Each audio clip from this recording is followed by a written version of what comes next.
દિવસ સુધી રાજ્યમાં અગન વર્ષાની આગાહી છે। છેલ્લા 4 દિવસથી રાજ્યમાં કાળઝાળ ગરમી પડી રહી છે। રાહતની કોઈ શક્યતા અત્યારે નથી દેખાતી। ત્યારે હવામાન વિભાગે કહ્યું છે કે આગામી 6 દિવસ હજુ પણ ખૂબ જ આકરા સાબિત થઈ શકે। પવનની દિશા બદલાતા હાલ તાપનું તાંડવ જોવા મળી રહ્યું છે।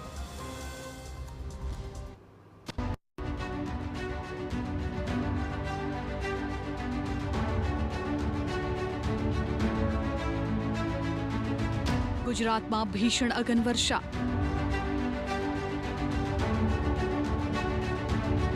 રાજ્યમાં ગરમીનું તાંડવ।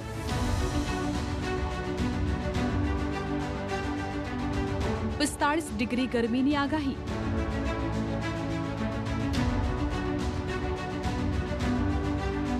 આગામી 7 દિવસ સાવધાન। છેલ્લા 4 દિવસથી ગુજરાતમાં કાળઝાળ ગરમી પડી રહી છે। ઉનાળો તેનો અસલી મિજાજ દેખાડી રહ્યું છે અને હજુ તો આ ગરમીની શરૂઆત છે। આગામી 7 દિવસ સૌથી ભારે રહેશે તેવી હવામાન વિભાગની આગાહી છે। હવે ગુજરાતમાં આકરી ગરમી પડવાની શરૂઆત થઈ ગઈ છે। હવામાન વિભાગે આગામી 15 મે સુધી રાજ્યમાં આકરા હીટવેવની કરી છે આગાહી, જેમાં તાપમાનનો પારો 45 ડિગ્રી સુધી પહોંચી શકે છે। અમદાવાદ, રાજકોટ, કચ્છ અને સુરેન્દ્રનગરમાં ગરમીનું ઓરેન્જ એલર્ટ છે। અમદાવાદ સહિતના મોટાભાગના વિસ્તારોમાં આગામી 6 દિવસ માટે ઓરેન્જ એલર્ટ જાહેર કરવામાં આવ્યું છે, જેનાથી લોકોને અંગ દઝાડતી ગરમીનો અહેસાસ થશે।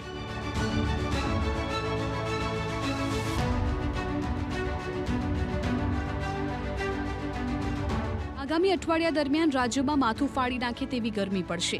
હવામાન વિભાગની આગાહી મુજબ કચ્છ, દ્વારકા, પોરબંદર, રાજકોટ, ગીર સોમનાથ, અમરેલી, ભાવનગર, સુરેન્દ્રનગર, બનાસકાંઠા, પાટણ, સુરત અને વડોદરામાં પણ યલો એલર્ટ લાગુ રહેશે। સૌરાષ્ટ્ર, કચ્છ અને ગુજરાત રીજનમાં 15 મે સુધી ગરમીનો આ પ્રકોપ યથાવત રહેવાની શક્યતા છે। કાળઝાળ ગરમીને જોતા બપોરના સમયે કામ વગર ઘરની બહાર ન નીકળવા લોકોને અપીલ કરવામાં આવી છે। आने वाले 6 दिनों के लिए हीट वेव की वार्निंग है गुजरात रीजन में और साथ में सौराष्ट्र और कच्छ रीजन में। आने वाले 6 दिनों के लिए अहमदाबाद सिटी के लिए ऑरेंज अलर्ट जारी है। और जो विंड की डायरेक्शन रहेगी गुजरात स्टेट के लैंड रीजन पे, वो विंड की direction westerly to north westerly wind prevail करेगी। और एक साइक्लोनिक सर्कुलेशन बना हुआ है नॉर्थ ईस्ट राजस्थान के आसपास। હાલમાં નોર્થ ઈસ્ટ રાજસ્થાન પર એક સાયક્લોનિક સર્ક્યુલેશન સિસ્ટમ સક્રિય થઈ છે, પરંતુ હમણાં થોડા દિવસ વાતાવરણ શુષ્ક રહેશે અને આગામી દિવસોમાં મહત્તમ તાપમાનમાં વધુ 2 થી 3 ડિગ્રીનો વધારો થશે। ગરમીના આંકડાની વાત કરીએ તો રાજ્યમાં સૌથી વધુ ગરમી સુરેન્દ્રનગરમાં 44.3 ડિગ્રી નોંધાઈ ચૂકી છે, જ્યારે અમદાવાદમાં 43 ડિગ્રી અને ગાંધીનગરમાં 42 ડિગ્રીથી વધુ તાપમાન નોંધાયું છે।